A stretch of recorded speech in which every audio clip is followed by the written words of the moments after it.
Welcome back. We are in this book. We were in this book earlier. We're in this book in the section Professional Values, Content Area 4, Professional Values and Ethics. 19% of the test. And we are told that it the competency 11, Professional Values and Ethical Issues.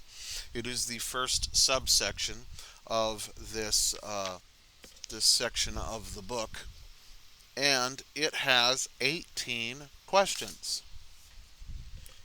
I had actually started this video and had a failure of recording, so I've restarted this video. Uh, so far, the questions were going fairly quick. I was planning on cutting the video in half to 9 questions each, but if this continues to go pretty quick, we may just do one set. So let's jump right into it. Question 36 starts us off with: a social worker receives a call from a former girlfriend who is now married and is having trouble dealing with the recent death of her mother.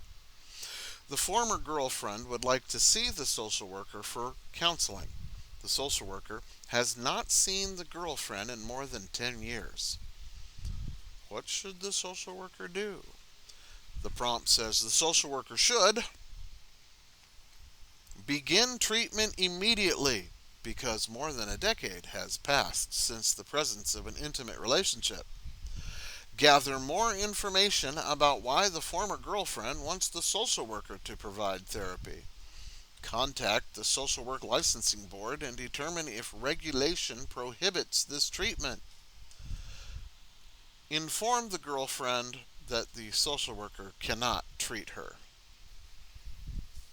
If you've watched questions from this book already, I'm sure you have an idea that D is the correct answer. Social workers should not provide clinical services to individuals whom they have had prior intimate relationships.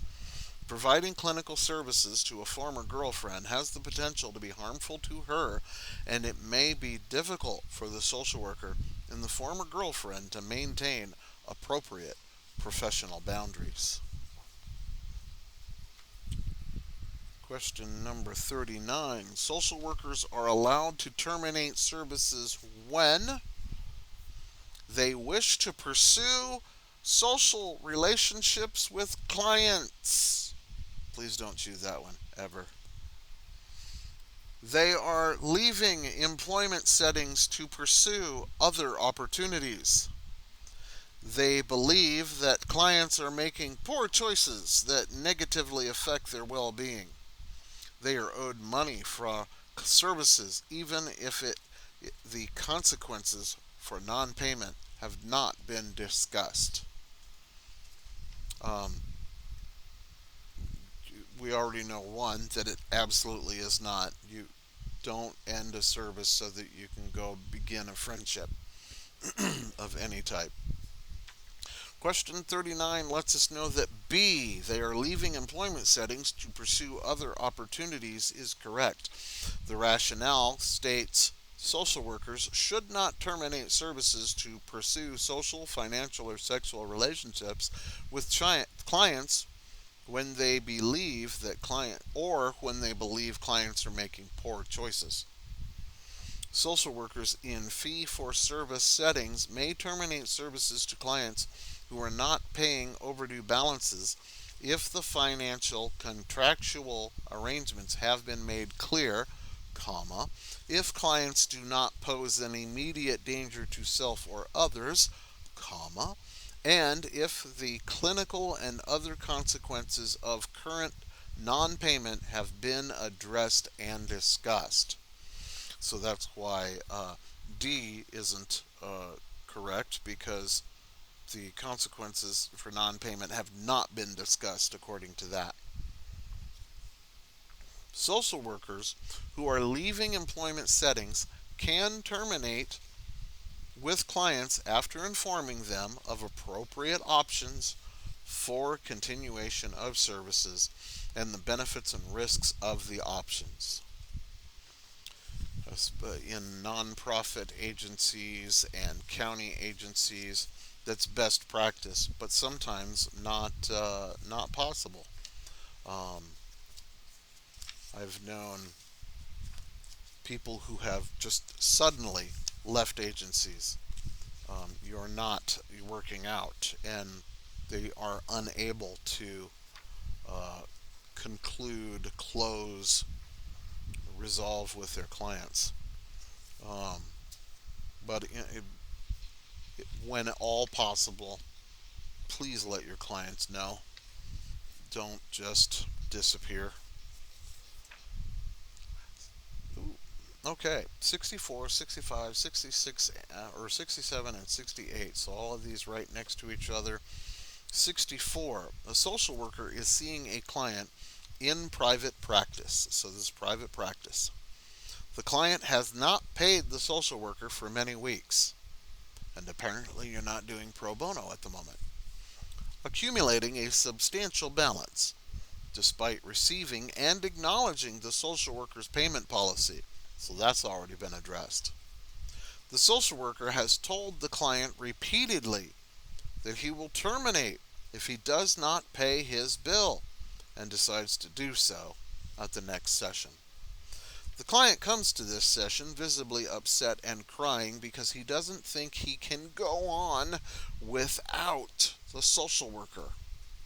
The social worker tells the client that he can come back to see her once the balance is paid off.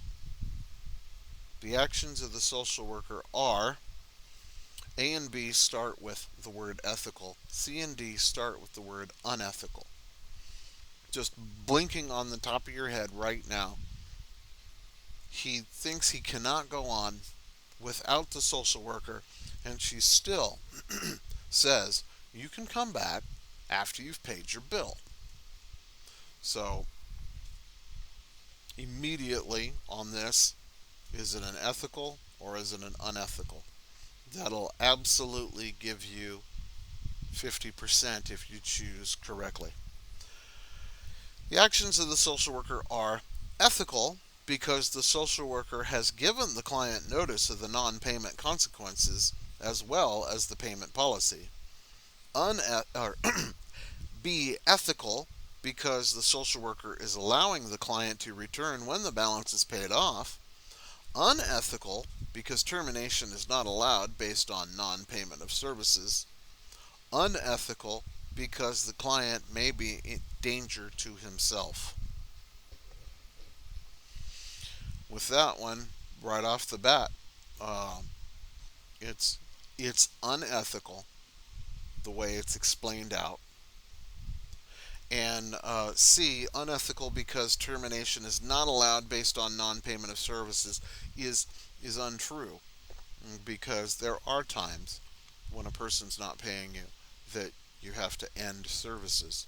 However, D is the correct answer in this case because unethical because the client may be a danger to himself. He said he cannot go on. So, 64. Social workers in fee-for-service settings may terminate services to clients who are not paying overdue balances if the financial contractual arrangements have been made clear to clients. Quote, if clients do not pose imminent danger to self or others, and if the clinical and other consequences of the current non-payment have been addressed and discussed. In the vignette, the client appears upset and states that he cannot go on. Such a statement may indicate suicide risk. The social worker must assess the risk and provide appropriate supports and referrals prior to termination. In question 65, we have a school social worker is employed part-time in a mental health agency. A mother brings her daughter into the agency and asks that the social worker provide the counseling because she has been impressed by the the social worker's ability to relate to her daughter in school. The school social worker has taken the lead in developing her daughter's individual education plan, the IEP, and meets with the daughter regularly in school to assess her progress. In this situation, the social worker should, does this create a dual relationship? It's still therapy. It's just therapy here and therapy here. In this situation, the social worker should complete only the intake and assessment of the daughter at the mental health agency before proceeding to determine whether she could benefit from seeing the school social worker in this alternate setting. Serve the daughter in both settings because this will ensure continuity of treatment outside of the school setting. Ask another social worker to be the primary treating professional in the mental health agency and agree to be a consultant as needed to provide information on problems or issues in school. Not serve the daughter in the mental health agency because this poses a conflict of interest. Is it C or is it D?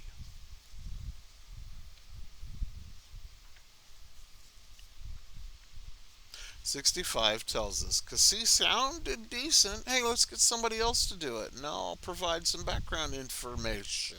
Or apparently not. D. Do not serve the daughter in the mental health agency. It poses a conflict of interest. The social worker should not begin the problem solving process, including the intake or the assessment, because she already has prior relationship with the daughter in the school setting. The NASW Code of Ethics states that social workers should take appropriate action to minimize any conflict of interest. An agreement for the social worker to be a consultant from the onset is also a conflict because the school social worker will then be serving her in different roles in both settings. So you just absolutely do not provide services and do not place yourself connected to that case. Question 67. A social worker has joined the board of directors of a domestic violence agency where she was formerly a volunteer. Which of the following activities would not be ethical for the social worker to engage in? So here are 4 activities in this setting which are what would not be ethical.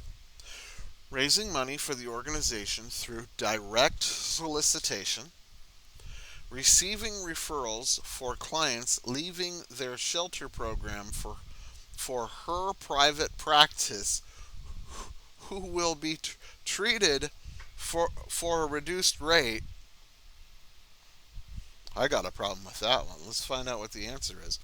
Educating the public about the risks of domestic violence, making the executive director aware of funding opportunities in the local area.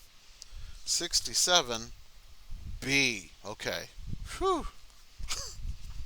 All of the described activities are routinely expected of board members of human service organizations, with the exception of using the agency as a referral source for a social worker's private practice. Serving former agency clients is a conflict of interest. It is unethical for the social worker to arrange to have them referred to her, even if the rate is reduced.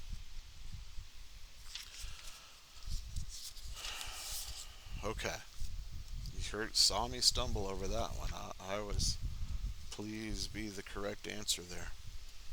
Some of those, thankfully, on the test will come from areas that you are comfortable with, and you'll find yourself doing something just like that. As long as you have studied, go with your gut. When something reflexively, yes, follow your instinct. 68. A social worker asks her current client to write testimonial endorsements to assist with attracting others to her private practice. These requests are ethical or unethical. Ethical, because clients can decide whether they will write them. Ethical, if she agrees not to identify them by name. Unethical, because she did not also solicit former clients. Unethical, because they are vulnerable due to their circumstances.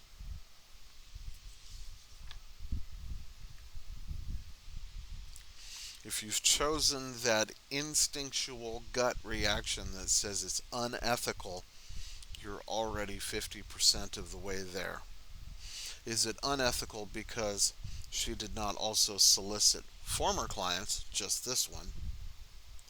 Or is it unethical because the clients are vulnerable due to their circumstances? It's a power differential there. Oh, look, D. Social workers should not engage in solicitation of testimonial endorsements, including solicitation of consent to use a client's prior statement as a testimonial endorsement from current clients or from other people who, because of their particular circumstances, are vulnerable to undue influence. I get that there are things like Yelp. You, the therapist, do not have control or power if somebody decides, I'm going to write a Yelp review. You do have control if you ask for that Yelp review. Don't do it.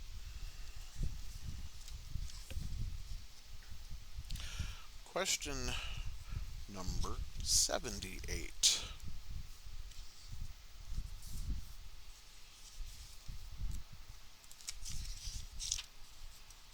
A social worker believes that there may be an ethical dilemma in his agency. According to the steps in ethical problem solving, the social worker should first consult his supervisor, the professional code of ethics, the policies and procedures of the agency, a colleague who has worked in the agency longer. In this one, if you've watched the example questions from this book already, you'll realize that going to the supervisor or going to a colleague, unacceptable, because neither one of those are steps in the ethical problem solving uh, in our code of ethics. So um, then do you first consult the professional code of ethics, or do you first consult the policies and procedures of the agency? I would say you think the agency is the problem. So off to the professional code of ethics we go. The first step in ethical problem solving is to identify ethical standards as defined by the professional NASW Code of Ethics, which may be compromised. The social worker should not rely on his supervisor or coworker to determine whether there is an ethical dilemma or issue. By referring directly to the NASW Code of Ethics, the social worker can better weigh ethical issues in light of key social work values and principles, which are explicitly stated in this document.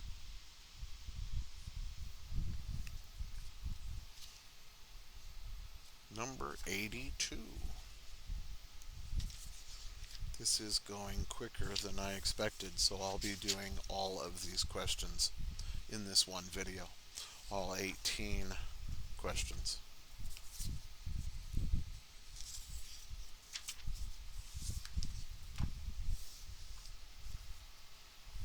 Therapy sessions conducted by social workers in an agency are frequently audio taped for review by their supervisors. These tapes are destroyed upon client terminations and are used only for supervisory purposes, not shared with others outside the agency. The standard consent form used by the agency states that social workers will receive supervision and client information may be disclosed with supervisors to ensure service quality. In order to avoid making clients feel uncomfortable, taping is not discussed with them, but consent forms are read by the social worker to clients who sign them. The audio taping of these sessions is, the choices are ethical or unethical. Ethical, because it is done as part of supervision to ensure service quality. Unethical, because clients should receive the names of the supervisors before signing the consent form. Unethical, because informed consent for audio taping has not been obtained. And ethical, because the tapes are destroyed upon termination. Let's take a look at 82 back here, which tells us C, unethical. And unethical because they left out talking about audio taping. Social workers should obtain clients' informed consent before audio or video recording clients or permitting observation of services to clients by a third party. The consent forms should explicitly state that the sessions will be audio taped and have informed information about who will listen to the recordings, how they will be stored, and what will happen to these tapes after treatment has ended, and so forth. The risks and benefits associated with the audio or video recording should also be reviewed with clients in order to get their informed consent. The permission of the client to make these recordings cannot be assumed or taken for granted as part of standard language about supervision on a consent form.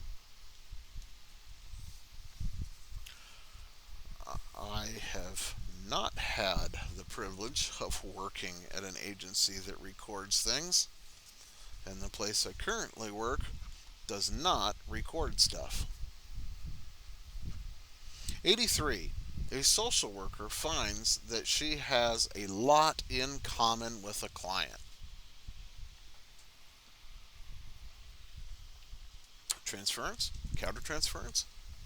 The client suggests seeing another professional because the client feels she would be a better friend than the client. The social worker agrees, but states that she cannot have contact with the client for several months after termination to allow time for her to get engaged in treatment with a new social worker. The social worker's actions are ethical or unethical. What's your gut tell you right now? Ethical, since there will be several months after the ending of the therapeutic relationship before contact occurs. Unethical, because the time period after termination but before contact occurs is not long enough. Ethical, since it respects the client's self-determination. Unethical, because the social worker cannot terminate services for this reason. I sure hope that's the right answer. 83D, the right answer. Social workers should not terminate services to pursue social, financial, or sexual relationships with a client.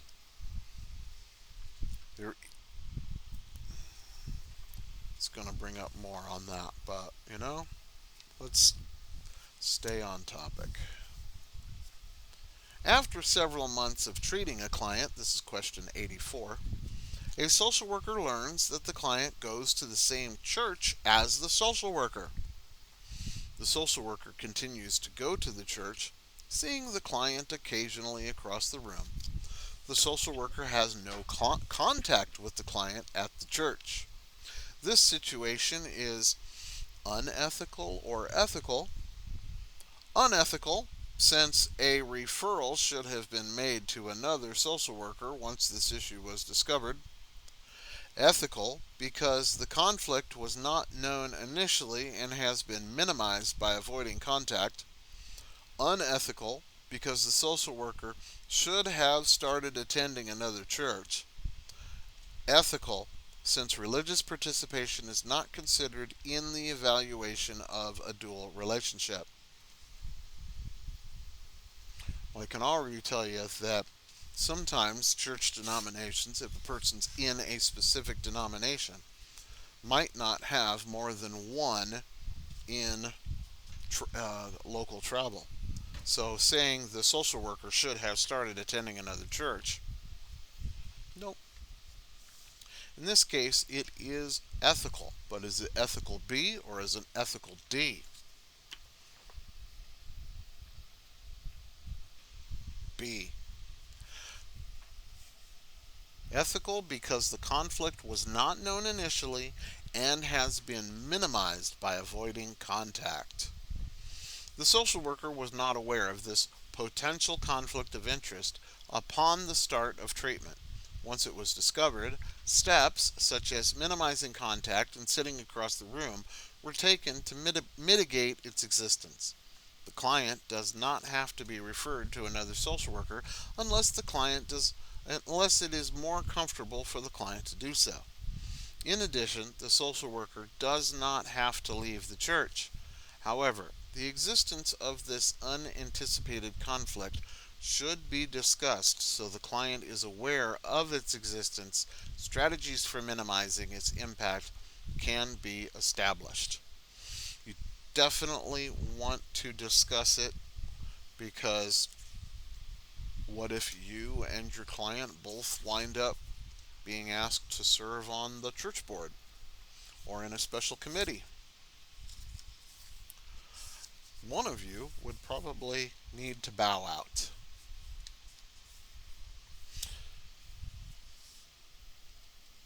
Question 87. A social worker regularly refers clients to a colleague because he has expertise in treating substance-related and addictive disorders. The colleague is very appreciative of the social worker's confidence in his abilities and offers his seasonal football tickets each time a referral is received.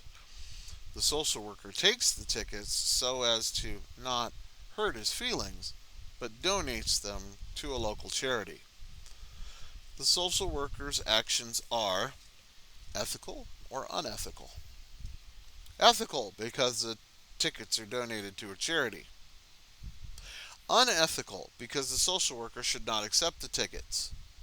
Ethical, because there's no additional cost to the colleague because he already has purchased season tickets. Unethical, because the social worker should only refer clients to practitioners she does not know. I can tell you right there, that's not the right answer. Whether unethical or ethical is right, you don't have to refer to others just because you don't know them. Being able to grasp onto a piece of that in the question, if you have a question and you go, well, that's not true because of this little section. Even if you didn't know the answer, it gives you, from instead of 1 in 4 chance of a correct guess, a 1 in 3 chance.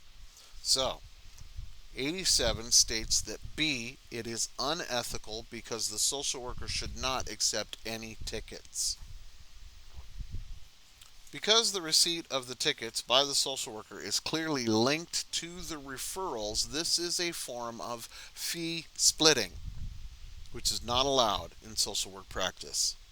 Social workers cannot receive incentives or remuneration for making referrals. The donation of the tickets to a local charity does not justify acceptance of these gifts. Although there is no additional cost to the colleague, the football tickets clearly have monetary value.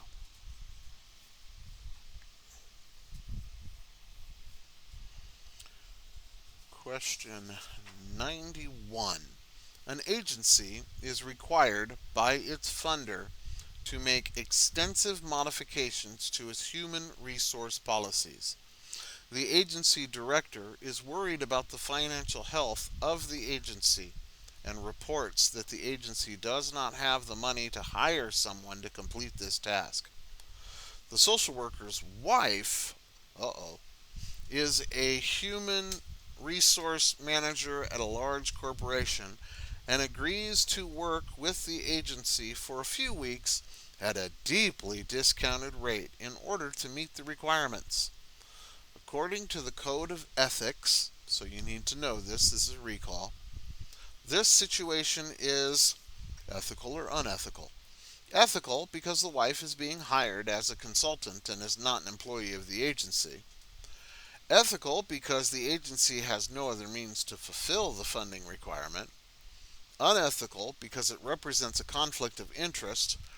Unethical because the wife is charging for her services.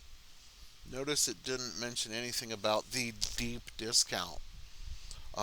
So that was information to throw you off. In answer 91, it's C. It is unethical because it represents a conflict of interest, even though they're not using the word nepotism. The NASW Code of Ethics indicates that consultation should follow all ethical standards, including avoiding conflicts of interest and maintaining boundaries.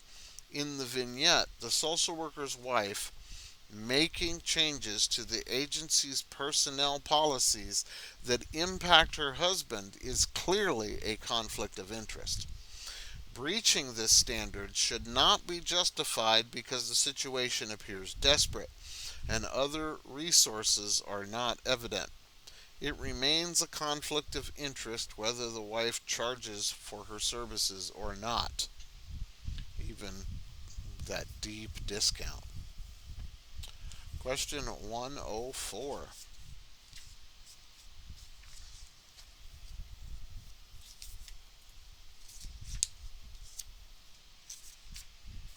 A social worker in a substance abuse treatment facility is attracted to one of her supervisees and asks him out on a date. After several months of dating, they get married, and the supervisee finds a job at another agency. The behavior of the social worker is unethical because she engaged in a dual relationship with a supervisee. Ethical since the supervisee found another job once they were married. Unethical because the relationship led to marriage. Ethical because the sexual contact prohibition only applies to social workers and clients. Oh no. Oh no, it doesn't. It's still a dual relationship. A. Unethical because she engaged in a dual relationship with a supervisee. It's still unethical dual relationship because it's a position of power, unbalanced power. The NASW Code of Ethics prohibits social workers who function as supervisors or educators from engaging in sexual activities or contact, including verbal, written, electronic, or physical contact, with supervisees, students, trainees, or other colleagues over who they exercise professional authority, power. The social worker engaged in a dual relationship with her supervisee, which is unethical. Question 111. A client in treatment with a social worker has made substantial progress. She loses her job and no longer has insurance that will pay for services. Both the social worker and the client think that continued treatment would be beneficial. In order to assist the client in an ethical manner, the social worker should continue to treat the client with the understanding that the social worker will bill the client's new insurance company when she is reemployed for any balance accrued. That one gives me a feeling. Identify services that can be performed by the client in exchange for treatment. Arrange to see the client on a sliding scale or pro bono until she is reemployed. Terminate services until she is reemployed and has insurance coverage. Well, the first one gave me a real strong feeling in my stomach that that's not right. The second one, identify services that can be performed, that would be the social worker identifying some sort of barter system. And we have been told when we went through this book a few questions, if the social worker is initiating a barter system, it's all bad. So, um, and terminate doesn't seem like what's in the best interest. So, yes, C is the correct answer. C says arrange to see the client on a sliding scale or pro bono until she is re-employed. Social workers can only bill insurance companies for services performed when the client is covered. That's why the first one that really hit me. Continue to treatment with the understanding the social worker will bill the client's new insurance company when she is reemployed for any balances accrued. You're back billing for something that they weren't covering. It's, ugh. It would be unethical to fraudulently bill, that's what it would be, fraudulently bill for services that happened during the period when she did not have insurance. Since these claims will not be paid, the client is being misled into thinking that she will not be responsible for the cost of treatment. Thus, the first response choice is clearly unethical. Social workers are only allowed to barter under very big capital word, very limited circumstances. The context in this vignette does not justify the use of bartering or exchanging services for treatment. Terminating services also does not assist the client. The response choice that assists the client in an ethical manner is the one that arranges to see the client for a sliding scale or pro bono. Question 128.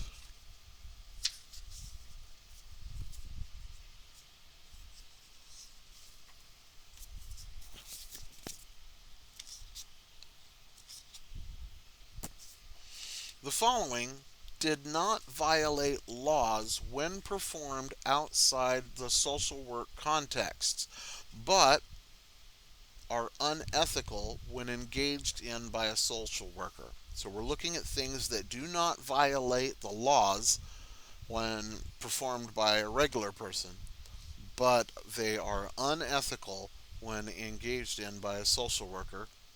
Um, and then they give the word except. So, writing a recommendation for a current adult client, dating current adult client, borrowing money from a current adult client, having a business relationship with a current adult client.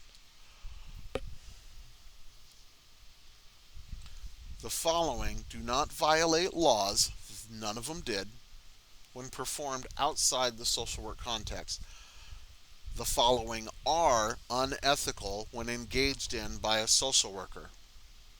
Except which one?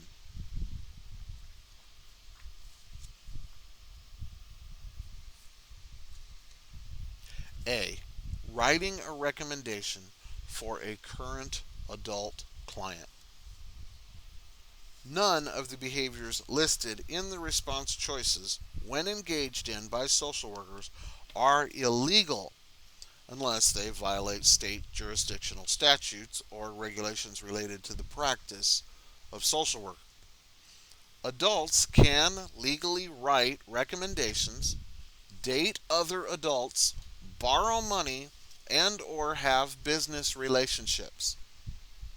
Regular adult people. However, dating, borrowing money, and or having a dual business relationship with clients are prohibited by the NASW Code of Ethics, unethical.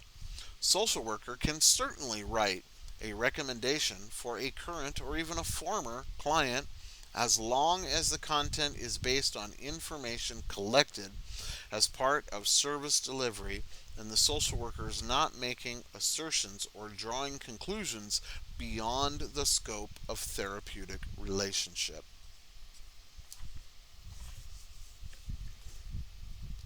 We have three more. Question 147.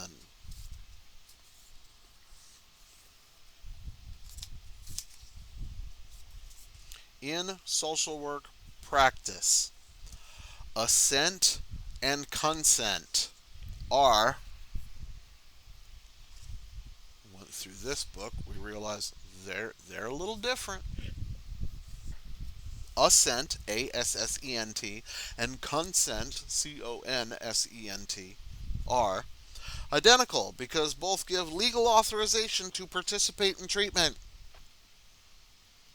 Distinct with only consent providing legal authorization to participate in treatment. Sequential with consent needed first and assent required later in the problem solving process. Required of all clients, even those who are court mandated. Do you have an idea what it might be? B. Distinct with only consent providing legal authorization to participate in treatment. Consent is the agreement of clients or their authorized representative, like minors, whose guardians or parents, authorized representatives, who have legal authority to make decisions for them to participate in treatment.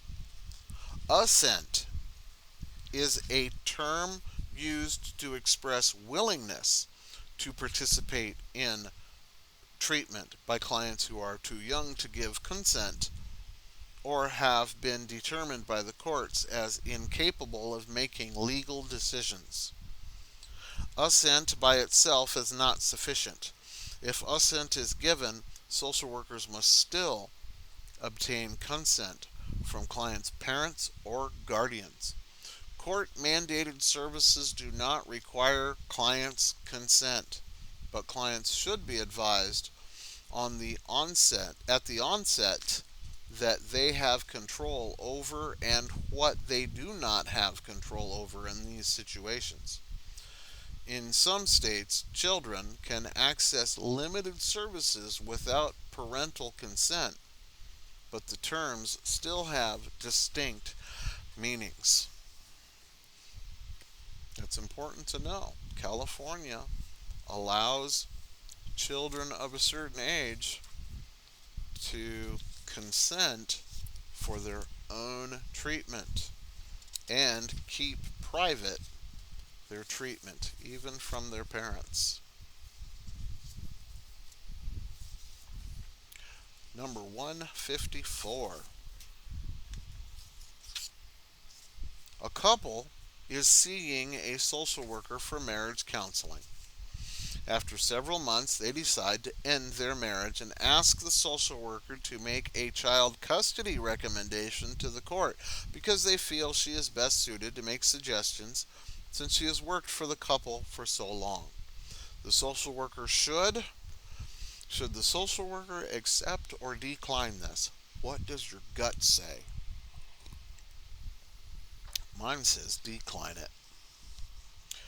Um, Decline because it is not appropriate since they are both current counseling clients. Accept because both clients agree that it would produce the best child custody recommendation. Decline until the social worker is contacted by the court directly. Accept, but with the understanding that further sessions will be needed to collect the information needed by the court.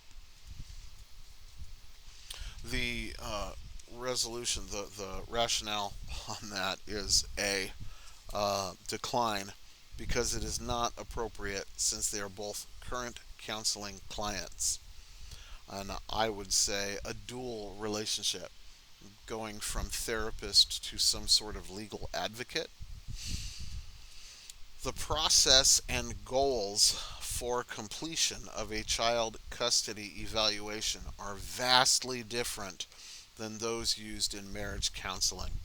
Making child custody recommendations would be inappropriate because both parties were not informed from the onset that discussions and information collected would be used for that purpose. In addition, both parties are current counseling clients. Often child custody evaluation recommendations are not favorable and or acceptable to both parents. Providing such a recommendation may, therefore, not be in the best interest or promote positive well-being for one or both of the current clients.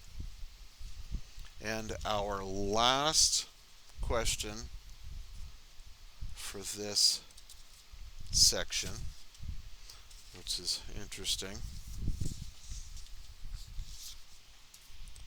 I did the other book first because I thought it would be quicker since there were less questions. Question number 18. Question and in the book number 167 is hard to get to. There we go.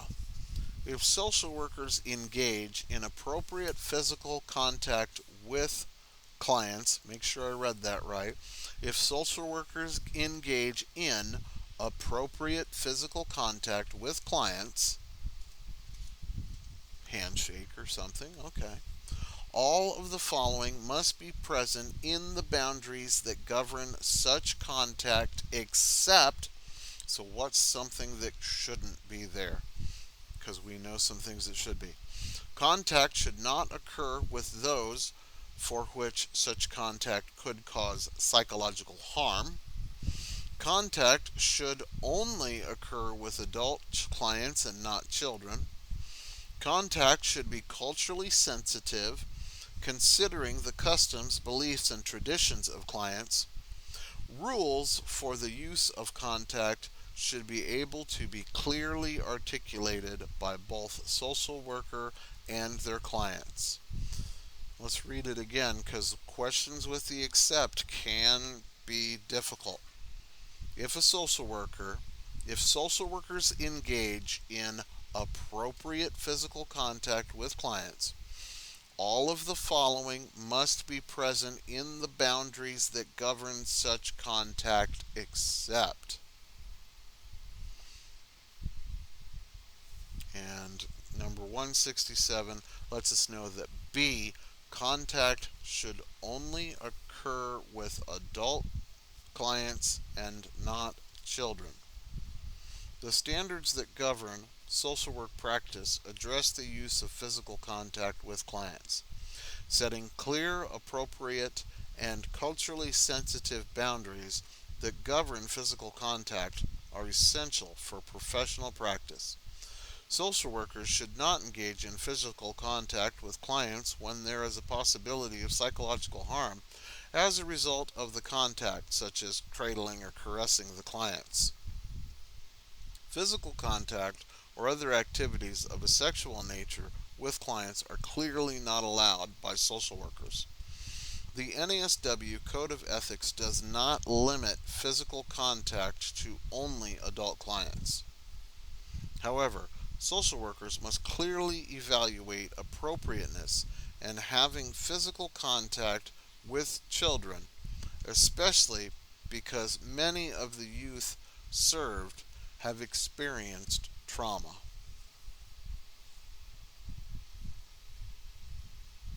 If social workers engage in appropriate physical contact with clients, all of the following must be present in the boundaries that govern such contact, except contact should only occur with adult clients and not children. Be sensitive to the age of your clients and the possibility of their trauma history. Well, that concludes for the video for professional values and ethics, content area 4, professional values and ethical issues, my subsection 1, their competency number 11. And thank you for watching, and I'm going to process the videos as needed.